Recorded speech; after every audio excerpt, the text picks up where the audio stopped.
So how do you support your employees' mental health with zero budget available? For a lot of businesses, mental health right now is high priority, but still budget remains non-existent. So in today's video, I want to share with you 7 tips to help you support your employees if you don't have any budget.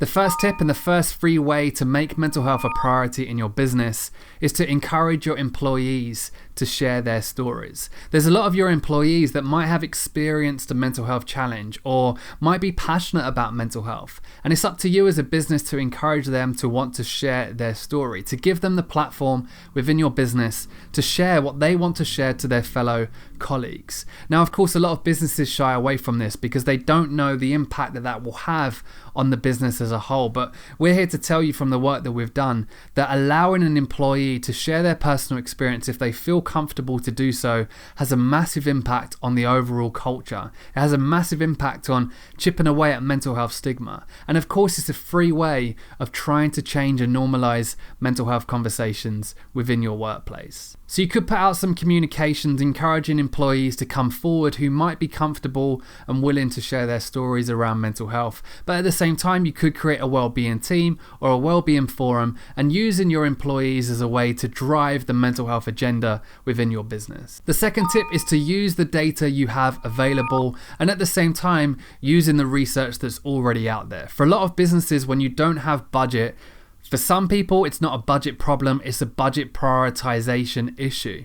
And we have to try and get across our point of why prioritizing and investing in mental health is important within the business. Now, you might have some of your own data available from past engagement surveys that you could, of course, use, or it could be links to absenteeism within your business that might be factoring in mental health. And of course, that's going to give you an opportunity to present that to senior leaders and try and encourage them to make some budget available. But if you don't have that, then you can use the research out there. There's lots of research out there. Deloitte have put out a recent study that has shown for every £1 invested in mental health within the workplace, businesses saw a £5 return. At the same time, you can look at statistics around 1 in 4 people will deal with a mental health challenge, a mental health issue at some point in their lives. And at the same time, we can also look at statistics around what's the leading cause of absenteeism within the workplace at the moment, and that is stress. So there's a lot of research, there's a lot of data out there already to try and, of course, use that in a way to make budget available and to make people take mental health seriously within your organization. The third tip is don't neglect the importance of education. When it comes to mental health, the biggest issue that we sometimes see is misunderstanding. If we aren't educated on it, and we're not, let's face it, a lot of people don't learn about mental health at school. There's a real miseducation around it that means that we don't prioritize it. We don't put our own mental health first. We don't see the need to focus on it or talk about it within our business. And of course, this silence around mental health has caused a lot of the issues that we're now seeing. But if we focus on education, in a way, it's trying to get people to see mental health in a different perspective. That we all have mental health, that you have mental health, I have mental health, everyone has mental health. And it's a really important topic to focus on. So when it comes to education, it could be some of the free resources that are out there. There's some free workshops that you can take. But at the same time, sometimes it's including it in internal communications and really, really focusing on the importance of education. The fourth tip is to get senior leaders to buy in as soon as possible. And this is what a lot of people struggle with, HR professionals or just champions of mental health within the workplace. Without senior leaders buying in to the mental health agenda, it can of course be very difficult to get budget and of course be very difficult to try and change culture in the workplace. Lots of people say culture starts from the top, and this is why it's really important to get that senior leader buy-in. But getting senior leader buy-in is of course more difficult if we approach it cold. If as an organization we haven't done anything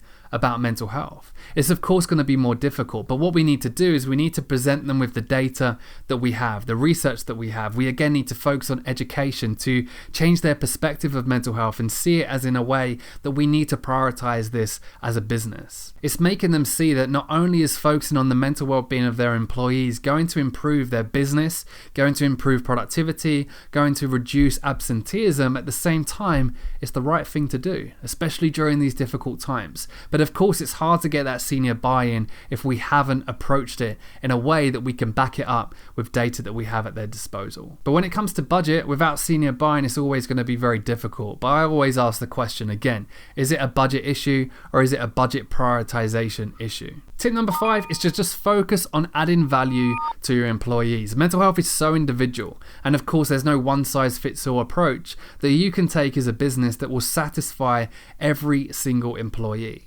And it's also very easy to look at some of the bigger organizations and to scroll through LinkedIn and see some of your fellow HR professionals and business leaders and seeing what they're doing as an organization and say to yourself, we need to be doing this, we need to copy this. But if I'm honest, if they've got budget and you haven't, it's of course very hard to compete against them. But it's really focusing on not what you're doing, but more on the intent. What are you intending to do?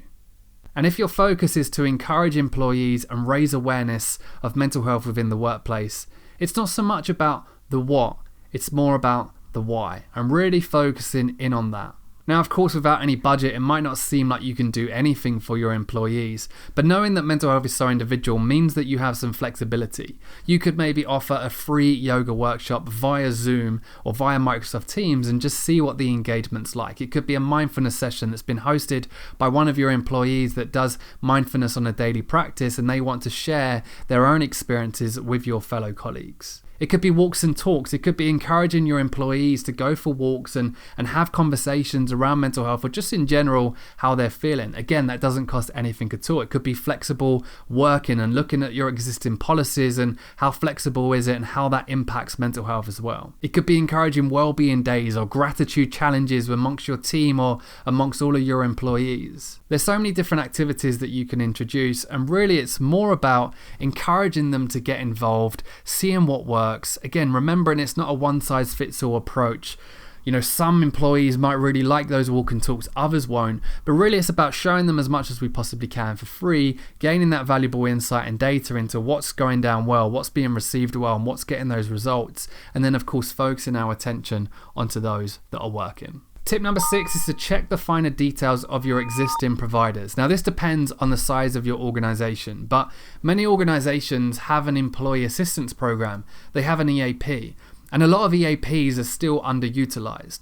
So it might be a case of checking the finer details and having a little look at your existing employee assistance program that you're already paying for, that you already have budget for, and looking at the finer details and seeing if there's anything that you're missing. Maybe there's a free wellbeing app that comes with it. Maybe there's some free counseling sessions that come with it and you didn't know about it and you haven't communicated that across. So looking at what you're already paying for and what you're already providing and looking at the finer details to see if there's anything else that you can provide as well. And also don't forget to check whether there's the possibility to negotiate. A lot of employee assistance programs or wellbeing providers will have different packages as well. Now, you could be on the most basic package, but don't fear negotiating with them and seeing if you can maybe increase your overall package for the same price that you're paying already. And at the same time, if you are paying for a wellbeing provider and you're not happy or the usage rate is low, the engagement rate is low, then don't be afraid to change it as well. There's so many more wellbeing providers out there as well now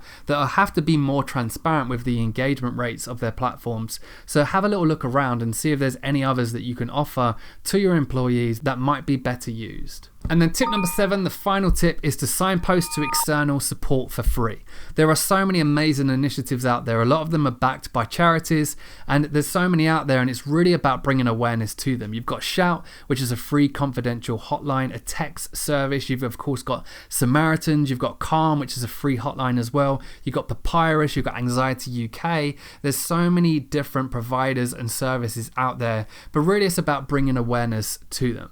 If you go and have a little look, there's a lot of resources available on the NHS website. But at the same time, within Every Mind at Work, within our app, we provide a list of all of these services that's available to your employees. So there we have it, 7 tips to help support your employees' mental health with zero budget. But of course, a lot of this can take time and it can be quite daunting at this stage to know where to start. So it's important to make that one small change. And at Every Mind at Work, we're offering free access to our app. Our app is providing mental health support in your employees' pockets on their own personal devices 24/7 whenever they need it. We take a proactive approach to mental health, and we empower your employees to manage and monitor their own mental health on a daily basis. We make it 100% anonymous for them, but at the same time, we provide you as a business aggregated analytics to help you with your well-being strategies moving forward. And right now, with employees and with businesses in a situation where they don't know what's going to happen next, we try and make it as discreet as possible, but we're always staying in touch with them. We're always trying to encourage them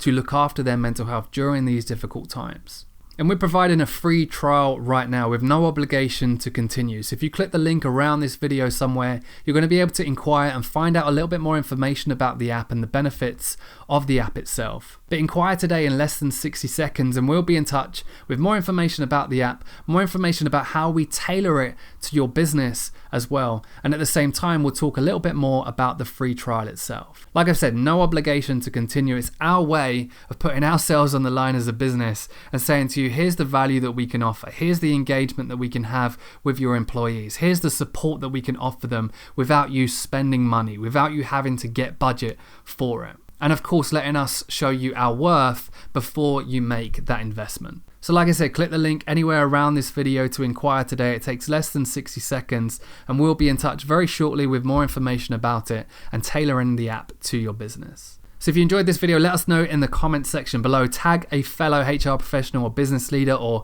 mental health champion within your business that you might want to share this with as well. We really appreciate you watching this all the way to the end, and we'll see you in a video very soon.